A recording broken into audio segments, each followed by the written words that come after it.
Welcome, everyone, to another Thought Leadership Thursday. My name is Mark Florka. I'm your host for today, and I'm also the Baked in Science podcast host for BAKERpedia. With me today is Holger Müller from BlueSens. Welcome, Holger. Welcome also, Mark, and thanks for the invitation and the possibility to talk to you now. Excellent. Yeah. So, Holger, first of all, tell us a little bit about what is BlueSens, right? So many of us have not heard of you before, so it would be great to give us a feel for the company. Yeah, thanks. So BlueSens is basically a specialist for gas analysis, and we are focused on bioprocesses. So here, the main component that we measure are CO2, oxygen, methane, and hydrogen. And most of our customers use these parameters to optimize a process in a research area, or if it's in the production, to monitor the process. Fantastic. That is cool. And so what is your specific position, or what do you do for BlueSens? So I'm the CEO for BlueSens. Oh, wow. and co-founder. So indeed. And I'm focused on sales, marketing, and business development. And my colleague Udo is the guy for the technical stuff. So he's a brilliant engineer, and he's for development and production responsible. Oh, fantastic. Great team. That sounds excellent. Well, we are very honored to have the CEO of the company. That's fantastic, right? And so how long have you guys been in business? How long have you been around? Yeah, maybe just to tell a little bit about the start of our company. So 22 years ago, Udo and me, we decided to found a company. And the reason, or the base of this is at the end a patent that we developed during our PhD thesis. And because we have an institute that was really interested in giving licenses to a customer or to other companies, they were interested to sell it. And that's what we did. We bought the patent and found a company. Oh, fantastic. Right. So we don't only have just the CEO, we have Herr Dr. Müller. But I always say, so this is a PhD is what I did for my own.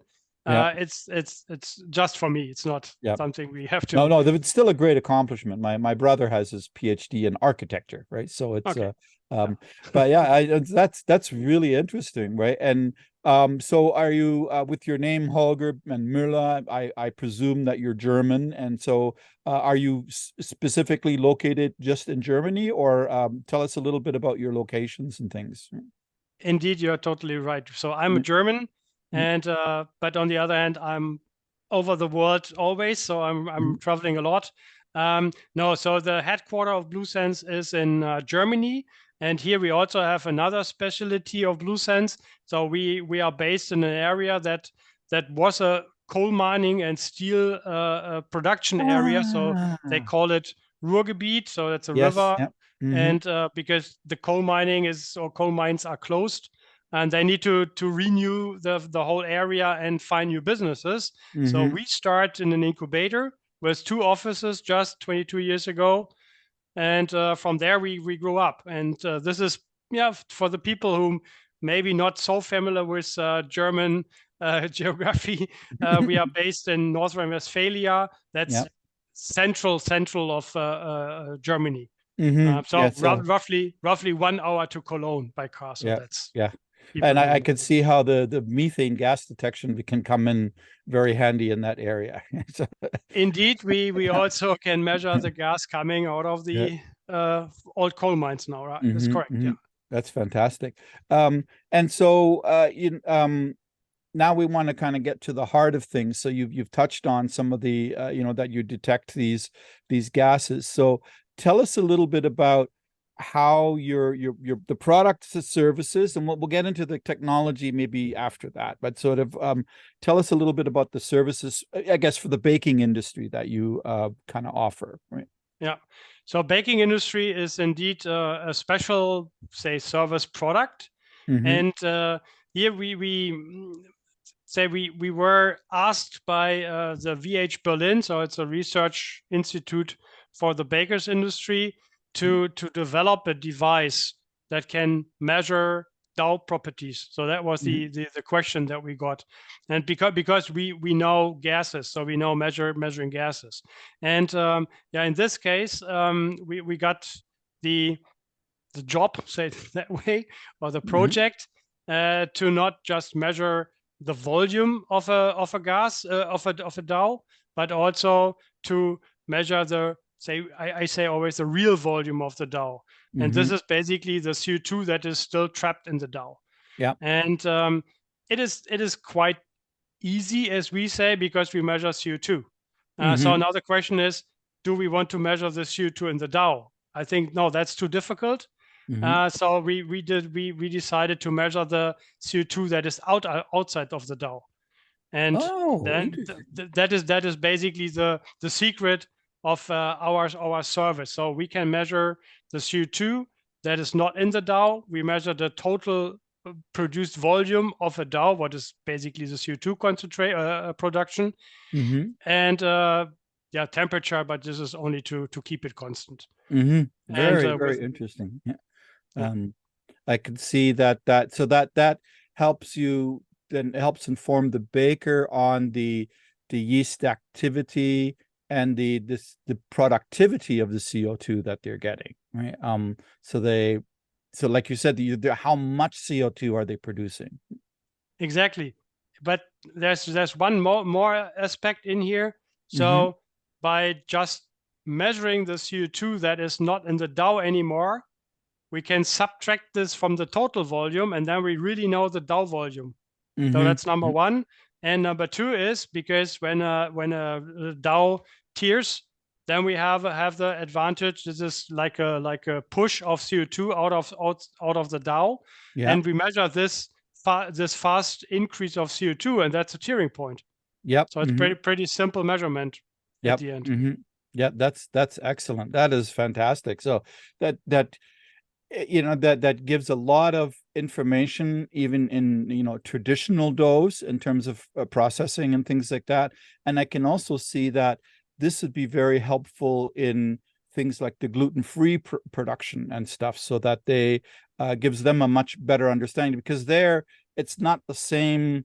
It's not the identical process to traditional baking. They still need CO2 production, but it's done in a combination, sometimes with chemical leavening, and the dough will tear very often too prematurely, and so this would help understand when the dough has reached its full volume and it needs to go into the oven, type of thing, right?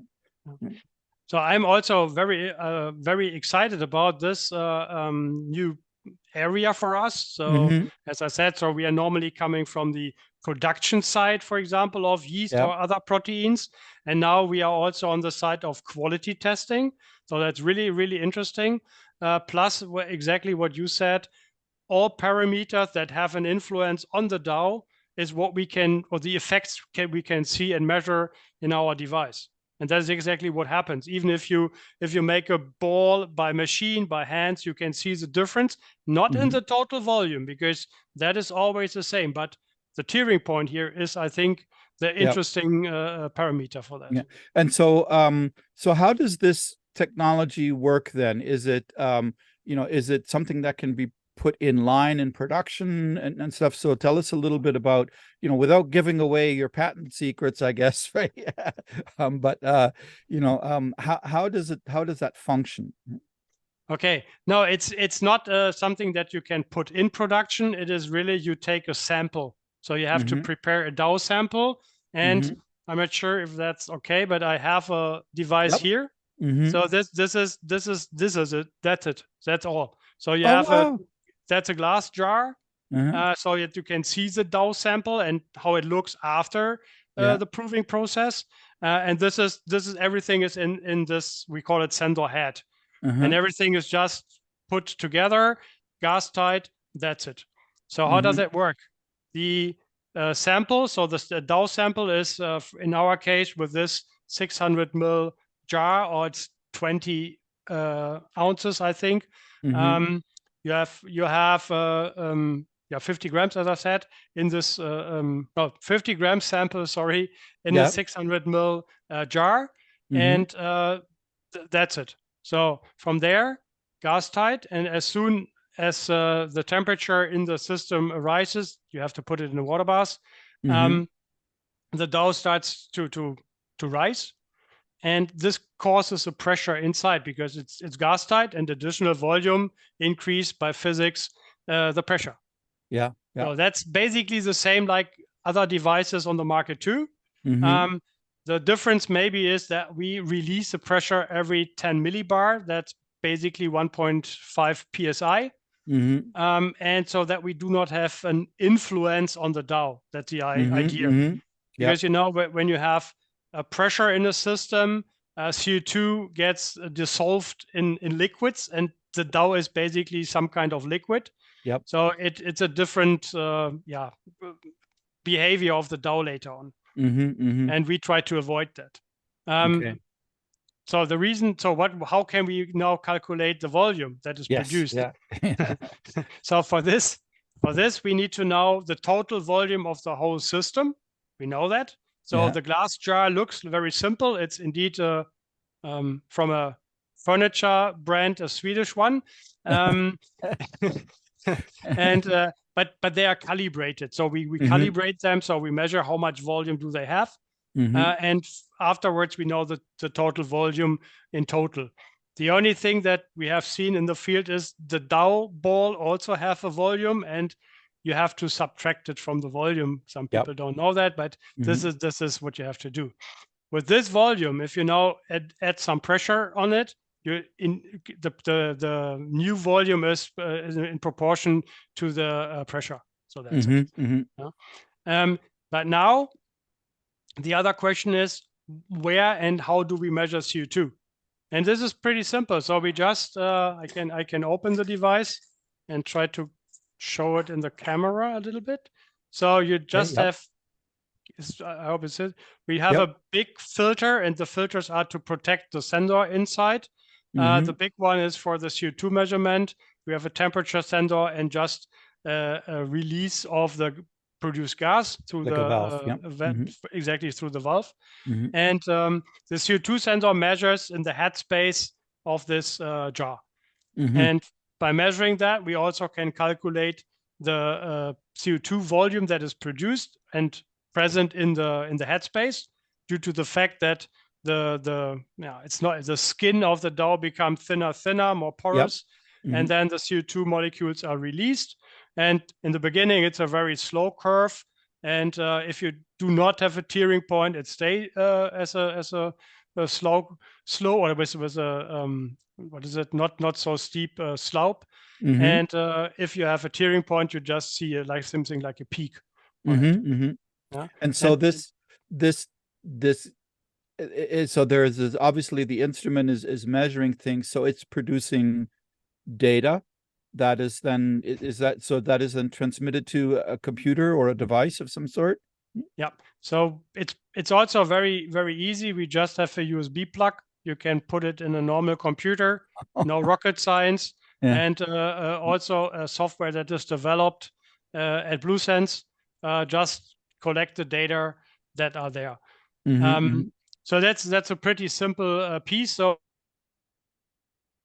take your jar from the water bath, so it's preheated, put in the dough, close it, put it back, and press start, and that's it. Excellent. That's amazing. Yeah, that is incredible.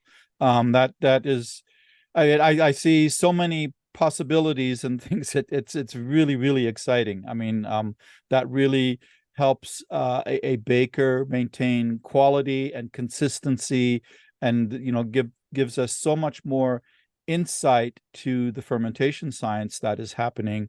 That has always been almost a little bit of mumbo jumbo for bakers, right? I mean, it's been and there are still many things that are not an exact science yet, that are still being researched and not fully discovered or known. But this is incredible. This is really cool. And so I guess, and that's in the way that you differentiate yourself from others, is that it's a much more user-friendly technology, I guess, because I mean, my familiarity with measuring gases in the past has been, not that I've done any of it, but what I've witnessed, and when in my time when I worked at ADM Research, is they'd have these fermenters to ferment soy and other things to produce other products, and they would use high performance liquid chromatography to measure things, and in line. And so that's a very expensive technology. And by comparison, it's also very time consuming. This seems to be very, very quick. And just take the USB stick out, stick it into the computer, and you have your data, right? It's right there. I mean, that's amazing, right? So I guess in my summing that up, would I be correct that that is your principal differentiation, and that what sets you apart from other types of analyses in this area? Right? Yeah, indeed, the core is absolutely correct. So our philosophy is to measure as near as possible to the process. So this device, what I've shown here, is basically an at-line or an offline measurement. So you have to put in a sample, wait the time you need to wait according to your quality rules, and then you got the data. You can see everything in between. Yep. And mostly these people get a certificate or a report out of the software here and compare this with historical data. Yep. The other one, the production side, is a little bit different. So we also have analyzer like CO2 oxygen that can really integrate it in the off-gas pipe directly attached to the fermenter. And then you have basically the metabolic information from your process directly without any sampling. Yeah. So this is a different world, but still everything comes together, and gas analysis can do a lot of things here. Yeah, but that could also be used in sourdough production and monitoring your sourdough and things like that too. So that is fantastic, right? So you really know how much your sour is producing in that sense. That's indeed what came up, because sourdough seems to be not so established, or came back now. I have like a reunion here, and everything old is new again. You're right. Yeah, and also mixtures between normal dough plus sourdough to get the taste. So I witnesses of getting a good taste out of that, and this is exactly what yeast force can measure. So you're absolutely right. Anything that changes the dough quality can be measured. And also the idea, for example, that is one application we have seen, that the baker wants to know, when is my product ready to get to the oven or to push in the oven. Yep. And you want to have it before the tearing point. Yep. And exactly. we have seen that people use measurement devices like ours and then see, we can do it 10 minutes earlier. So 10 minutes by times 8 is 80 minutes that you can save. Yeah, exactly. Yeah.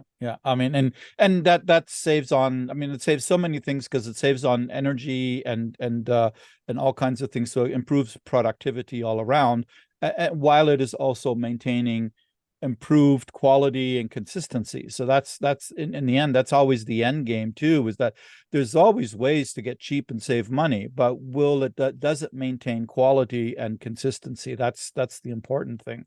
And in today's world, that's really where the winning spice is, right? I mean, there are so many bakeries out there that are producing similar items, that one of the ways to win is to maintain your quality and consistency, so the customers come back.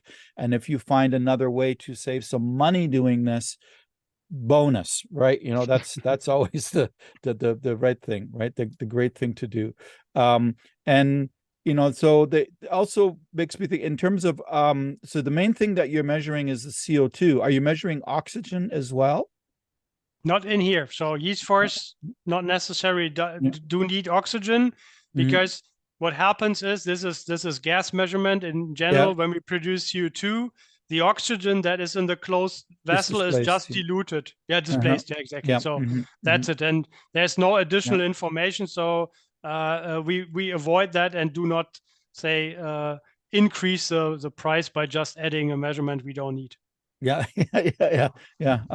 Just because sometimes the baker will think of the dough's oxygen requirements, and that the yeast requires oxygen to ferment.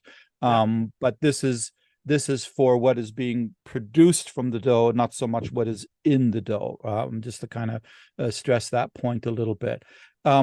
So one of the things is wanted to ask you is also from this Thought Leadership Thursday.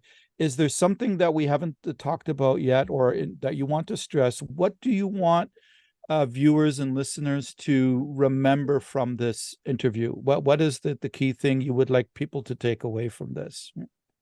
Okay, so as I said, we developed this device not for us. We developed this for customers on behalf of an organization who is familiar with this industry. And I think we got a job, and the job was to have a simple, compact, very accurate device, plus that we need to measure the real dough volume. The gas retention capacity is something they want to know, plus a tearing point. And this is exactly what we did with very cheap spare parts, like a glass jar that is not so expensive. And that is exactly what we developed. And this is, I think, the core message. Plus, everything in here is made exactly for this kind of environment. Say, wet gases, temperature up to 45 degrees Celsius in this case. So that's what it's made for. That's fantastic. Well, you must have a real exciting job. I mean, I've always said to people, I'm very fortunate. I fell into this industry 45 years ago, and I've always enjoyed it ever since. So I've never really truly felt like I was going to work. I always was just going to play every day, so to speak. And so you must have also a lot of interesting excitement, because it seems to me like every day can be different for you. I mean, it must be a really interesting and exciting job. You mentioned you travel all over the world and stuff. Even if it's not baking, what is one of the most interesting projects you think you've ever worked on, in terms of innovation and things like that, right? Oh, that's difficult. We have more than one.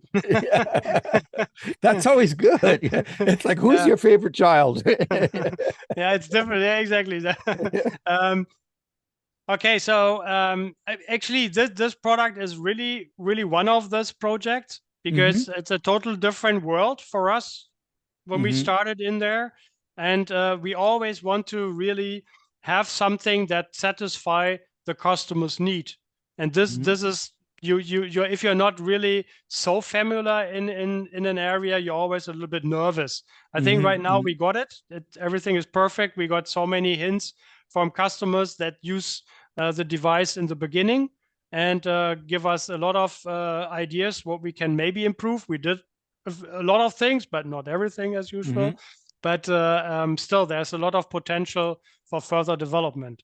Another interesting project that is indeed biogas, because I just came back from Colombia, where we have a very interesting project to get biogas technique transferred to Colombia. And here we start in the lab. In the lab, we have a batch system for 1 liter scale, where we measure different substrates to find the best solution or best mixture. And in addition to that, we have indeed, it's like a shipping container, where we have a pilot scale bioreactor integrated. This is sitting on a farm, in a place where they normally produce compost. And here we try to convert vegetables, fruits to biogas, what means methane, and we convert methane to electricity and heat. And on the other hand, the rest is basically liquid fertilizer. And so there's a lot going on in the environmental space in that sense. Exactly, that's true. And the last maybe interesting one is also a lot of customer projects where we helped to produce proteins instead of meat, for example. plus also like flavors also that they get a bio label, and you can use them in for example in chocolate, and then it's a bio-based chocolate. So this is also very exciting for us. Yeah, just to clarify, the term bio is what we use in North America is organic, right? Thanks for that. Thanks. Yes, You're right. Organic. Yeah, you're right. Yep. I still have a sister in Germany, so I understand the lingo. So, okay. Yeah, thanks for that. You're right. yeah. It's organic. Yeah. Yeah. No, that's great. I mean, that's amazing. That is really exciting. And yeah, I mean, I see so many interesting possibilities, and it also makes me think of gluten-free processes, because there's not with gluten-free, it's often a combined process of yeast along with chemical leavening. So using natrium, sodium bicarbonate, and leavening acids such as monocalcium phosphate or sodium acid pyrophosphate, and they then react to produce CO2. And so the challenge with gluten-free often is the CO2 production that is, to what level is you put it, like even with dough, regular dough, to what level am I before I tear, and to get it the timing into the oven correct, because there is still CO2 production continuing to happen in the oven.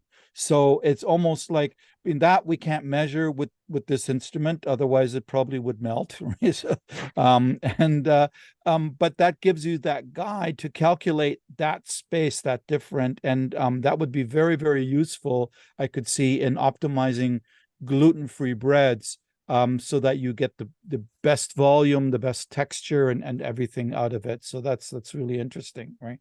And they often are very different dough systems. Some of similar to traditions, but a lot of them are almost more liquid, like a batter, right? So they're kind of, and everything in between, right? So I see this as a super interesting opportunity for bakers all over the world, and so many different things, right? Well, this has been really interesting, Harga. I really appreciate you taking the time to come on and speak with us. Is there anything that I haven't covered that you would like to ensure that we share with the people to make sure they remember BlueSens and their innovation and things? Indeed. So you said that. So you talked about chemicals, chemical reactions, and maybe one of the core messages: a CO2 sensor is a stupid device. So it measures the CO2. It does not matter where it comes from. So although I said we are bioprocess food related, but still it could also be a chemical reaction. And here maybe also we have also realized, we have done things where we, for example, need to control things like a pump. A pump is adding an acid. The acid, for example, changes the substrate, and then you have a CO2 release. This is also what we can offer, as we have software, not only the one for yeast force, we also have a control software that also can run basically a bioreactor. So we cover the whole world here. That's amazing. And I mean, I could see this is helpful for, as you said, for methane gas production, for producing energy, in composting, to understand how the compost is proceeding and things. I mean, there's so many things that are unrelated to baking, but that sometimes you just never know. I mean, I used to give tours of the research facility at ADM, and I'd often say that almost everything that ADM produces tends to come through my lab to see how we can use it in baking. And if they start to figure out how to fire ovens with ethanol, then maybe I'll be testing ethanol in my oven yet too. You never know. So it's there's all kinds of possibilities. Well, thank you once again for your time. This has been phenomenal. And how do we find out more about BlueSens? Like, do you have an internet, a web presence, as they say? Yeah, so it's very easy. You just go to www.bluesens.com. The only thing you have to keep in mind, BlueSens is really the color blue, and sense, but without an E at the end. So this is the people are struggling a little bit. And here you can find application notes, everything. Like an abbreviation of sensor. Right. exactly. That's Yeah. what the name come from. Yeah, excellent. Yeah, and it's .com, correct? Yeah. It's .com. Yeah. .com. Excellent. Yeah. Yeah, making sure Yeah. we got that right. So www.BlueSens, SENS, or like the abbreviation for the Ottawa Senators NHL hockey team. I'm just kidding. And this, so you go there and you can get all kinds of information about BlueSens. They can contact you from there as well. Do you have a contact page on there? Perfect. Contact page. You see people you want to talk to. If it's for different fields, we have the consultant area. So it's pretty simple. So this folks is true thought leadership. This is very new and interesting approach to our technologies, especially in baking. And thank you once again, Holger, for coming on to this Thought Leadership Thursday. And Holger Müller was my guest, and my name is Mark Florka, and I'm the BAKERpedia Baked in Science podcast host. See you another time. Bye-bye. Thank you.